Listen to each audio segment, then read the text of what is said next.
Мир всем! Очень важная тема у нас сегодня, дорогие мои, касательно старцев, в кавычках и без них. О живых старцев, которые находятся сейчас плотью на земле, возможно, рядом с нами. Поговорим о них, о самых известных именах, которые на слуху, которые в интернете, которые нас беспокоят, которые вводят нас, если угодно, в состояние, так сказать, не то, что мы хотим встретиться, потому что человек так устроен. Мы всегда любим перекладывать, так сказать, свои какие-то проблемы на сильные плечи. Мы всегда хотим знать, что нас ждет. Мы хотим не допустить каких-то ошибок, опять же, возложив ответственность на человека, у которого это лучше получается, скажем так. Поэтому в этом нет ничего плохого, ничего хорошего, так устроен человек, в частности, православный христианин. Многим им помогают старцы, и помогали, и помогают. В этом нет ничего зазорного. Давайте коснемся этой темы. Почему я ее касаюсь? Не для того, чтобы какие-то, так сказать, лайки и какие-то еще новые слова там забыл, ну неважно. Нет, потому что много вопросов от вас, чтобы я высказал свое личное субъективное мнение об этих людях. Какие это люди? Отец Ионикий из Чихачева, отец Илий Ноздрин, отец Владимир из Болгар, царь Схи митрополит Зосимов Власов, Сергий Агеев, схиигумен Роман Загребнев. 6 человек. Мы быстренько пройдемся по ним, и вы в сухом остатке составите свое мнение. Приступаем. Мы никого с вами не осуждаем, мы с вами никого не обличаем, мы просто высказываем свое мнение. Первое, вот мне недавно прислали письмо, такие вот смски, которые приписывают отцу Никодиму. Я с отцом Никодимом давно не общался, но эти люди, которые мне прислали, они действительно общаются. Они действительно его чада, и здесь я полностью доверяю. Вопрос такой. Добрый вечер, отец Никодим. У меня такой вопрос. Как вы относитесь к отцу Ионикину из Чихачева? Благословляете к нему ездить или нет? Он поминает Кирилла. Люди говорят, при храме раздавали буклеты. Значит, отец Ник, добрый день. Это Светлана. Так, следующее.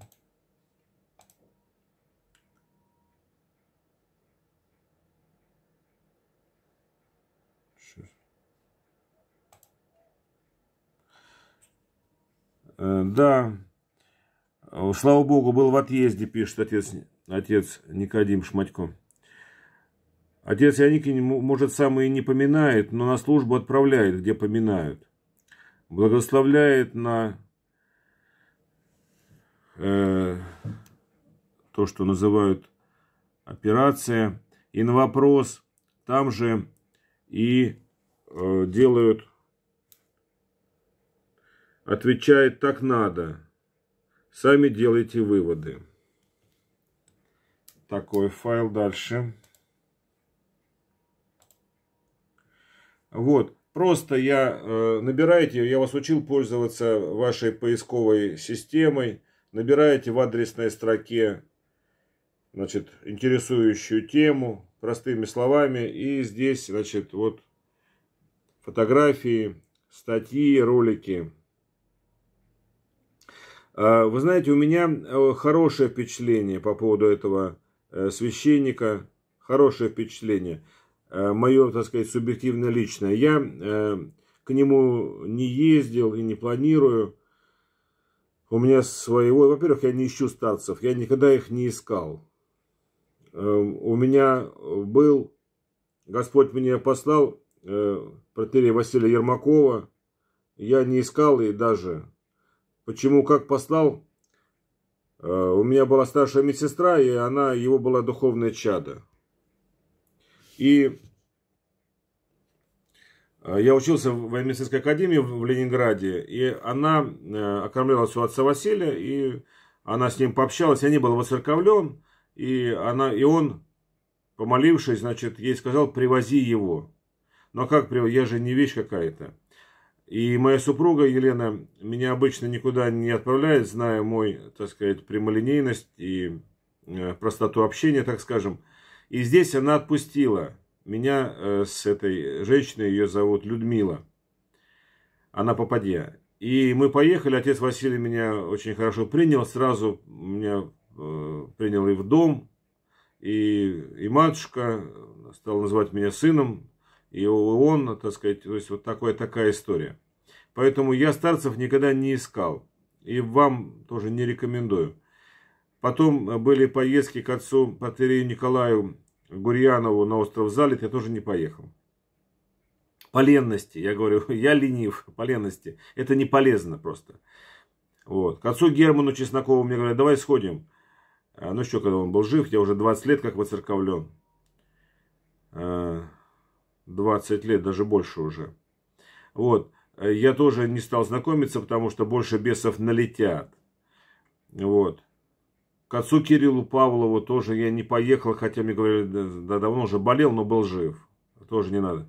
И даже вот у меня хороший священник, мой хороший знакомый, имел доступ к общению с патриархом Алексеем II Переделкино. Вот. И тоже он говорит: давай съездим, попьешь чаю с патриархом, я вас пофотографирую. Вот. Я тоже отказался, думаю, кто такой я, и патриарх, зачем я ему нужен, у него полно своих дел. Вот. Поэтому отношения спокойные. Ну, вы скажете, у тебя был отец Василий Ермаков, тебе легко говорить. Наверное, вы правы, я, наверное, с вами соглашусь. Но помните, что лень – это очень хорошее, в разумных пределах, качество, защитное качество организма. Движемся дальше. Значит, по поводу вот отца Ионикина и Ионикия, схиархимандрита, я вам сказал, никаких вот противопоказаний как бы у меня нет.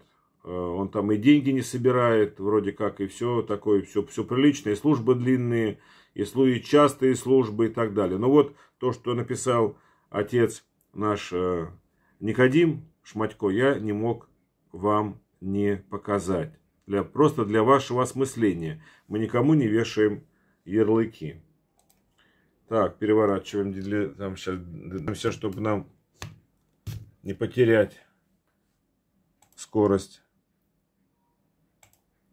Ноздрин. Так, то же самое. Вот пишите. Я написал, чтобы долго не было, сразу. Вот. И здесь он первое, вот кликаю.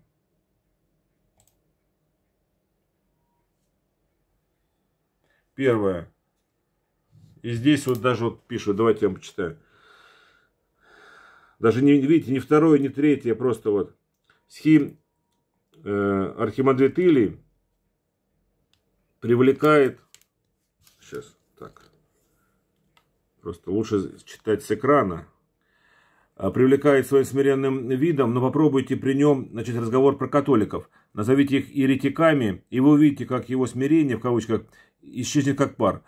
Потому что сразу же всем станут виноваты коммунисты. Еще больше беда его вероисповедания – это оригеновская ересь. Он считает, что спасутся все, независимо от веры, и думает, что это его проявление любви. И Бог есть любовь, в кавычках. Он не может сделать так, чтобы кто-то страдал, говорит отец Илий, но это ересь.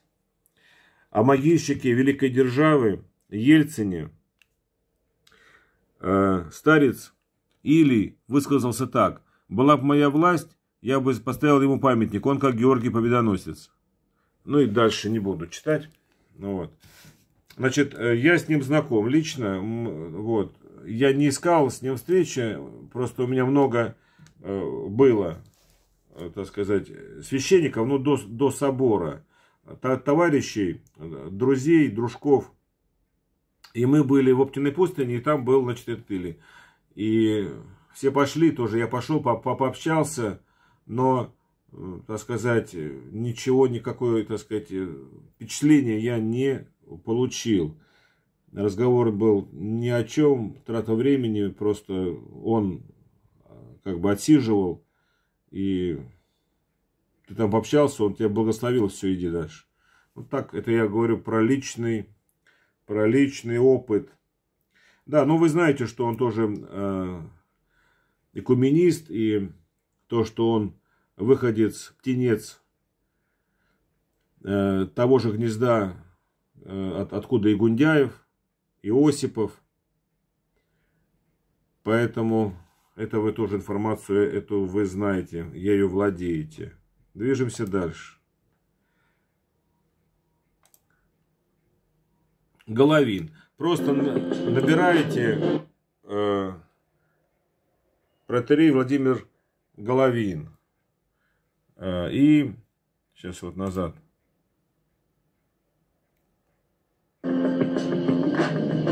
Довольно много всякой информации. Вот так набираете в адресной строке. И здесь прям пошло. И вот такой тоже мне понравился, яркий такой ролик. На него кликаем. И немножко... Доброго времени суток, дорогие зрители. В эфире снова передача «Селфи с отцом Владимиром» и ее ведущий Михаил Баландин. Здравствуйте, отец Владимир. Нельзя не отметить то, что за то время, когда мы с вами в последний раз виделись, произошел ряд значительных событий во всем мире, в том числе и в мире христианском. Не так давно, по меркам вечности, произошла у нас встреча патриарха с понтификом римским Франциском, папой римским. Какое-то время сейчас уже прошло, которое дает возможность сделать некие выводы, что дала эта встреча. И в то же время много приходится сейчас слышать полемики по этому вопросу. Многие... Который не затихает. Приводит к тяжелым последствиям. И вряд ли уже затихнет, да, потому что я знаю вот эту вот некую напряженность, которая возникла в обществе. Хотелось бы услышать ваше мнение по этому вопросу. Что для вас, чем для вас явилась эта встреча? Источником эйфорического восторга. Вот я это умышленно такую фразу сказал, сразу купируй тех, кто по-другому понимает. Для меня встреча нашего патриарха с Папой Римским источник эйфорического восторга, повторяюсь. И не бойся еще повторять, даже если надо будет. Почему? Причина. Их несколько. Одна из причин вот какова. Что, к сожалению, к слезам кровавым всех, кто не безразличен для Христа, мы знаем, что Господь, как Он просил перед смертью на Тайной вечере. Эти слова в Евангелии нужно не просто прочитать. Их надо прочитать сердцем. Это дальше уже потом вы сами. Ну, вы поняли. Так что вот пишите и обрящите. Значит, несколько слов по поводу отца Владимира. Мне тоже нет, так сказать, идиосинкразии, как говорят врачи. Ну, это извращенная реакция на тот или иной препарат. Это переводится, так сказать. Но нет, он мне комфортен. Мне приятно на него посмотреть. И ничего такого, чтобы можно было сказать, что вот плохой там и так далее. Такого я не могу сделать. Но то, что собирают деньги, у них там это даже не обязательно туда приезжать. Вот эти вот молитвы по соглашению. Вот эти вот моменты, они совершенно неприемлемы для православного батюшки, для православного священника. Это уже какая-то коммерческая структура, в которой превратили наши храмы. Вот. Паломнические поездки и так далее. Они сейчас, по-моему, еще все идут. Святой колодец, мощи у него Авраама, иконы чудотворные, это все, то есть вот это все, оно неприятие вызывает. Так не должно быть. Нормальным священникам сколько дают, столько дают. Мой духовный отец никогда не брал деньги за требы. Он говорил, ничего не нужно. Господь даст, сколько будет необходимо. Дальше идем, движемся дальше. Значит, 4-м номером у нас хицарь Зосима Власов. В миру Леня не Голуб, Господи, этот Власов. Вот так же набираете просто в адресной строке. И огромное количество, значит, этих роликов. Но нам с вами нужно увидеть лицо просто, вот, знаете, как живое лицо, чтобы он что-то сказал. Ну, встретиться, обсудить вот это наше положение. Ну, хотя бы, чтобы... Но это от него все отказываются, что, ну, это понятное дело. Это страшное лицо такого уголовника. Вы... вот. Союз меча и орала, живыми моим... Вот, начало, по чуть-чуть.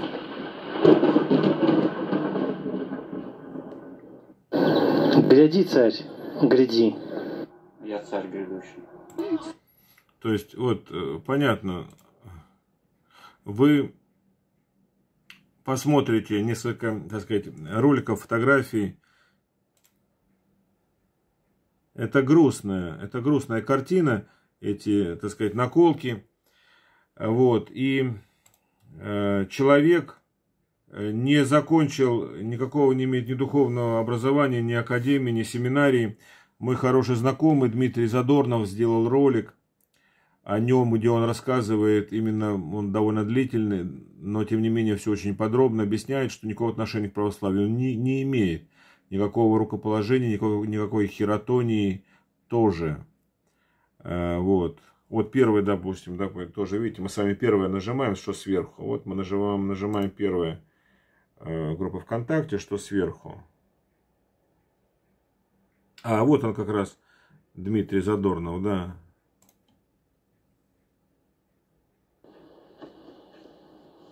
Христос воскресе, Евгений Борисович. Ага, вот посмотрел я фотофайл, который вы мне на днях прислали. Сейчас я его поставил на экран. Тоже минутку посмотрим. Экране монитора. 14 минут. Это лжемитрополит Зосима держит некую бумагу в руках под названием «Свидетельство». Я ее прочитал и хотел бы вам сказать, что я думаю об этом документе. Давайте печати, сейчас я его приближу и с вами быстро прочитаем еще раз, чтобы братья и сестры понимали, о чем идет речь. Лжемитрополит Зосима держит вот такое свидетельство, называется бумага. В нем написано следующее. Мы, ниже подписавшиеся, свидетельствуем совестью перед Христом и Святым Евангелием, что 21 апреля 2021 года патриарх Иерусалимский Ириней по видеозаписи принял под свой амафор схимитрополита Зосиму Власов Л.А., первоиерарха РПЦЗ в России, благословляя трудиться на ниве Христовой для соединения православных чад церкви, выстине стоящих. Сию видеозапись подтверждаем как подлинную, снятую при нас о живых свидетелях. Благословляем сей документ разослать епископам и всему миру и уведомить, дабы всякий клирик неукоснительно возносил за богослужением имя патриарха Иерусалимского Иринея. Так, ну вот здесь схимитрополит Зосима подписался, какой-то схиепископ Серафим, епископ еще какой-то Давид, ну и так далее, иереи какие-то. Ну, смотрите, я уже делал ролик по лжемитрополиту Зосиме. Там, собственно, все понятно. Была рассказана история его хиротонии. Более того, помимо моего ролика обличающего, даже РПЦЗА священника Александр Липин выпустил ролик, что вот этот митрополит Зосима не имеет никакого отношения к их церковной организации. Вот, заявил он публично. То есть они сами от него отказались и не признают того, что он берет свое начало от их церковной организации, от Агафангела Пашковского. Поэтому с ним все понятно, давным-давно уже. Но вот этот Зосима, он все никак не успокаивается и ищет новые способы, как бы себя вот обелить в глазах народа. То есть он как занимался одурачиванием людей, так тем же и, собственно, и продолжает заниматься. И вот его новый трюк. Теперь он свидетельствует, что он вступил под амафор патриарха Ирения. Ну, дальше вы сами посмотрите. Вот. Но это тоже глупость, дешевка, из подошвы сделаны эти печати, не имеющие никакого отношения совершенно к действительности. Таких печатей нет. Они все одинаковые, дешевые. Смешно и грустно. Значит, дальше. Не будем тратить время. Тоже деньги собирает, тоже то одно поменял место дислокации, теперь в другом, в третьем. Но за ним идут адепты. Сергий Агеев. Вот у меня особо часто спрашивали о нем. Значит, немножко показать лицо. Знаете как? Вот сейчас я найду. Немножко живое лицо. Мы же своими глазами... Каждый раз, обращаясь к вам, брать... Что вот этого всего пояснение, суд приближается. Суд приближается. Неважно, что он суд говорит. Приближается. Главное, смотрите на лицо. Идут на земле, вырастает такое белое облачко. Оно стремительно растает, растет. Из него улетает, как вот наседка покрывает птица, когда птенцов, когда видишь, что есть опасность какая-то. Или как маленький глаз, такое ощущение, что у тебя в затылке отражается, то вот так увидишь. Хотя при выносах таких фигур, при нашем понятии человеческом, если бы мы бинокль перележали, бы мы вот, наверное, с одного глаза на другой переводили бы там 2-3-метровую фигуру, наверное, там бинокль, чуть ли не метр, бы там вот так вот мы смотрели, да? Разница зрения. А вот тут прямо как будто вот так вот видим. Причем понятно, что это все не материальное, не вещественное, не плоское, что все это как бы из всеми цветами радуги, облачения, красота такая. То, что они там были, такие прям блестели просто. Ну, я думаю, достаточно. Материалов много. Вот. Тоже финансовые дела, так сказать, всякие финансовые случаи, интерес. Здесь посмотрите квартиры, машины,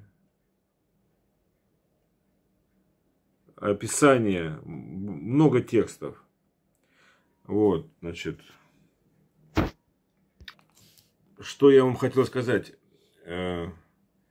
Понятно, что мы ищем, что мы хотим получить ответы, но сейчас мы перейдем к 6-му схиегумен Роман Загребнев.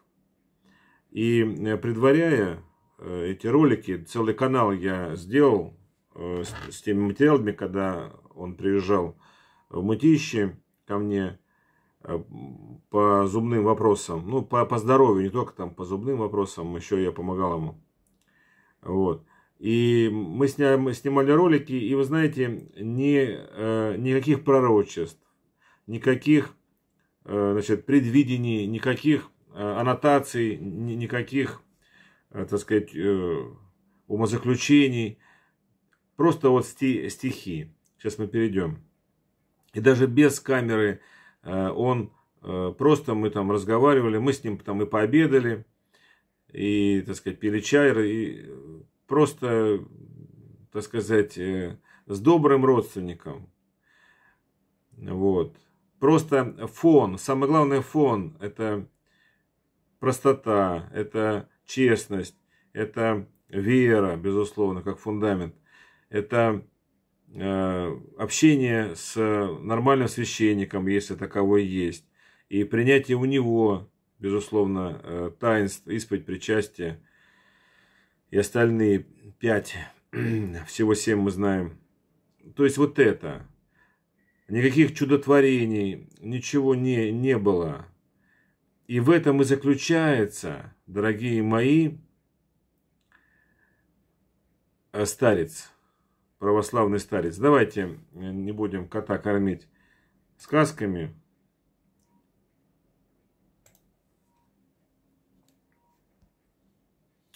Вот. В строке вот Ютуба просто Роман Загребнев. Куда проще. Значит, вот. Первое идет отец Роман Загребнев, 1,77 тысяч подписчиков. Здесь я добавил ролики с ним.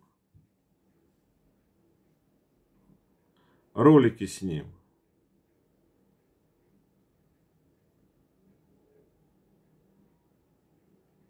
Ну вот. Все должно произойти, не касайтесь. Роман Загребнев. И мы с ним много общались, провели, много сделали роликов, вы их все увидите. И вот, завершая наше общение, я у него спросил: отец, наверное, вот то, что должно сейчас произойти, происходит с теми исходами, которые будут, должно произойти. Он говорит: да, ты знаешь, Евгений, это правильно, так и должно быть. Потому что Господь необходимое количество людей оставит для того, чтобы встречать православного царя и создавать новую Россию и новую церковь с новыми священниками, архиереями.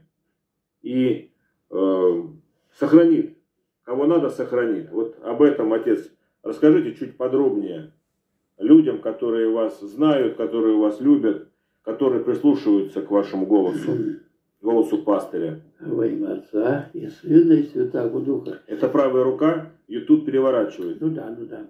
Дорогие мои, это попущено время, но наше дело не обращать внимания и пришествие Антихриста, и вот эти все атрибуты, они все должны прийти, дорогие мои, соблазны и тому подобное. Но наше дело совсем другое. И Господь для всех это сказал в Евангелии. А наше дело волеизъявление должно во всех отношениях, волеизъявление. И совершенно не касаться этих дел. Не касаться. Мы же ведь, дорогие мои, жили в Союзе. Нам говорили, я некоторый раз приходил как священник помочь там, другим организациям. Нам говорили: вы отделены от государства. Вот как, я не знал. Вот видите как. Так что, дорогие мои, отделение от государства, это очень интересно. И вот так что и во всех этих вот нуждах тоже иметь в виду надо, что делать по волеизъявлению. Кто желает, а кто не желает, не надо насиловать. Это дело святое. Потому что люди верующие, это совсем другие люди, это избранники Божии, поэтому их никак нельзя насиловать. Они у Бога на счету, и поэтому если мы будем насиловать, то Господь за это накажет нас. Нельзя. Это и свято, дорогие мои. Вот этой святостью и живите, и все пройдет. А вера наша, Бог наш никогда не пройдут. Они ждут нас в будущей жизни. Аминь. Будем жить, дорогие мои. Этих нам говорили. Роликов много, слава Богу. Я успел записать. Вот сюда заходим на первое. Роман Загребнев. И вот, смотрите. Я вам покажу. Проповедь «Как спастись». Призыв к покаянию. Стихотворение отца. Стихотворение, стоящее в истине, не напоминающее. Обращение к книгоиздателям. Он, кстати, пишет стихи замечательные. И книжки он мне подарил штук 6. Издавали. Не теряйте время.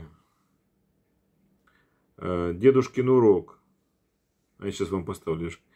Нравоучение. Про Яна Кронштадтского. Так я сохранил эти ролики для вас. Не предал ни Бог, ни пасту. Схиегумен Роман не предал ни Бога, ни пасту. Так. Духовное наследие Схиегумена Романа. Давайте дедушкин урок. Вот я включу вам. 2 минуты. Стихотворение свое прочитает Схиегумен Роман Загребнев. Дедушкин урок.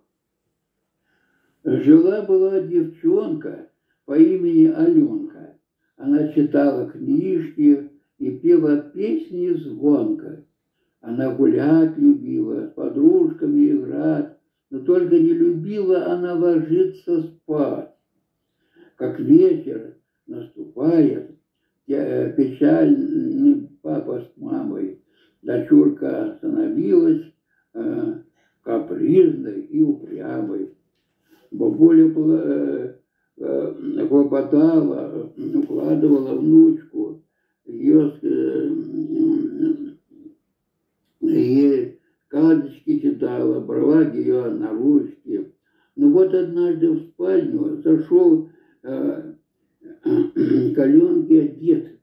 Хочу тебе, я, внучка, хороший дать совет. Посадил Аленку рядом, посмотрел веселым взглядом, улыбнулся он в усы и достал свои часы. Посмотри сюда, девица, в этот темный час ночной медвежонок спать ложится в чаще леса под сосной. И в дупле на старой еле 9 маленьких бельчат в теплой маленькой постели в 9 носиков сопят.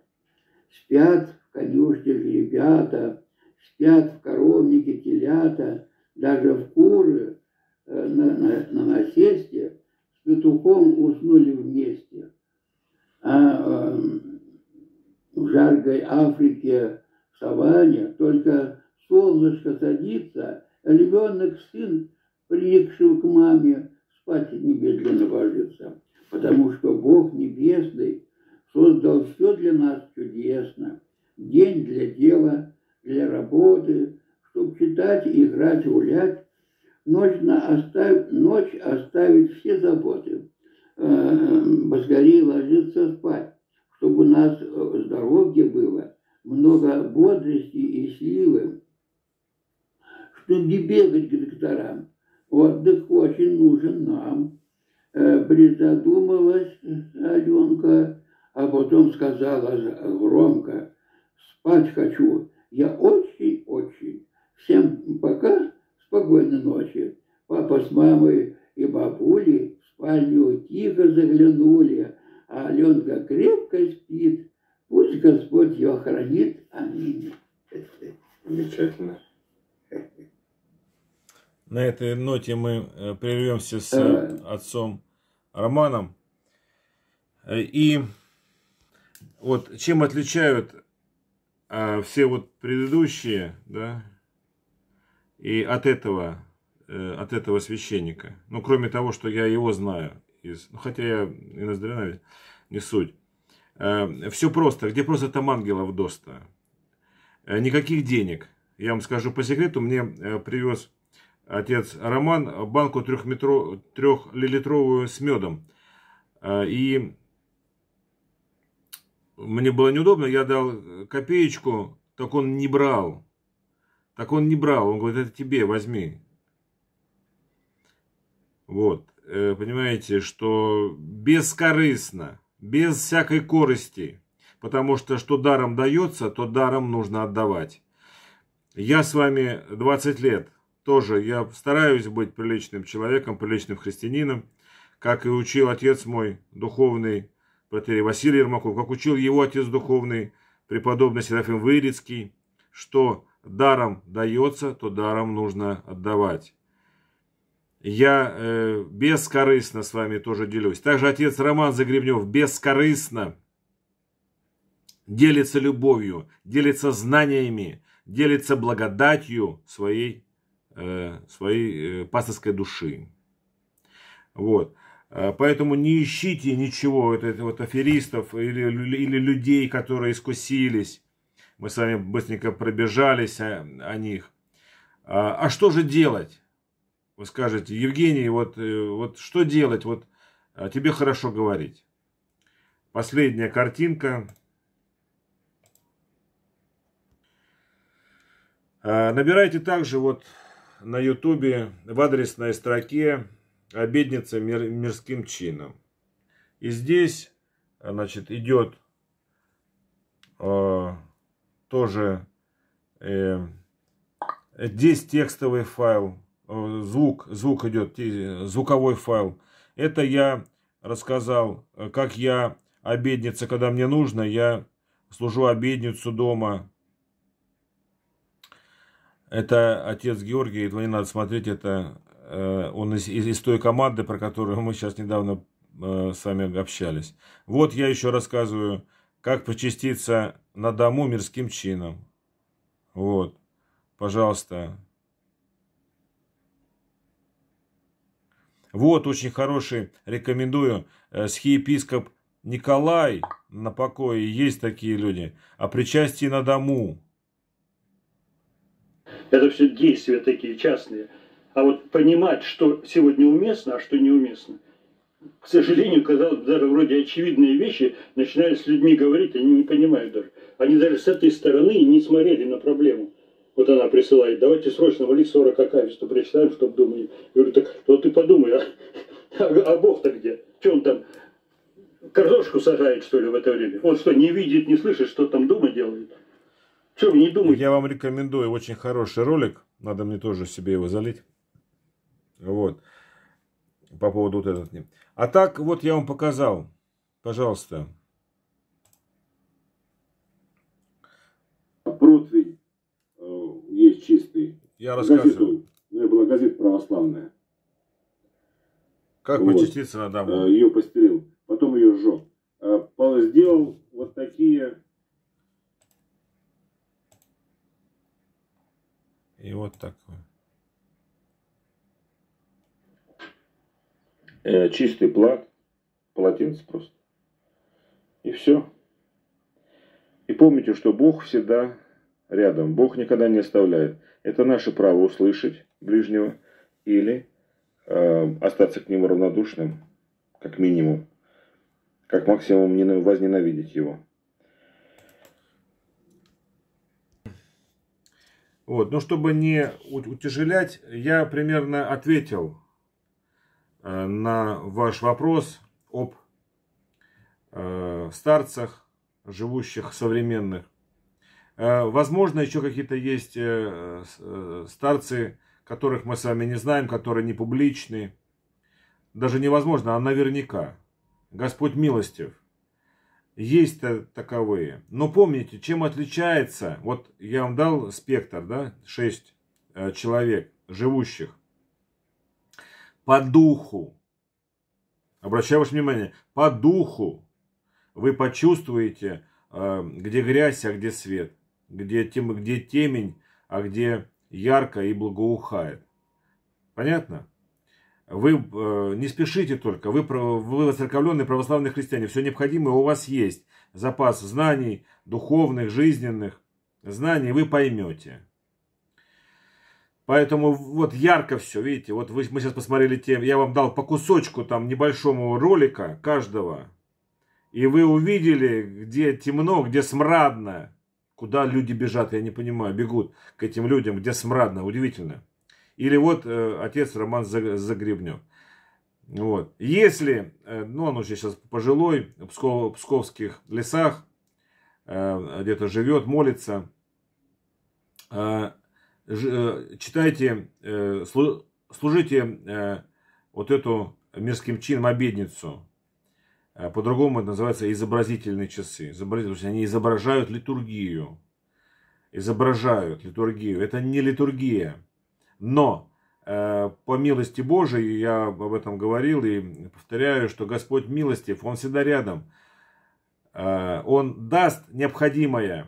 И исповедовавшись иконе, хоть вслух, хоть про себя, это не исповедь полноценная, это эрзац, это изображение литургии. Но за неимением архиерея верующего или священника верующего, которые все нас в основном продали.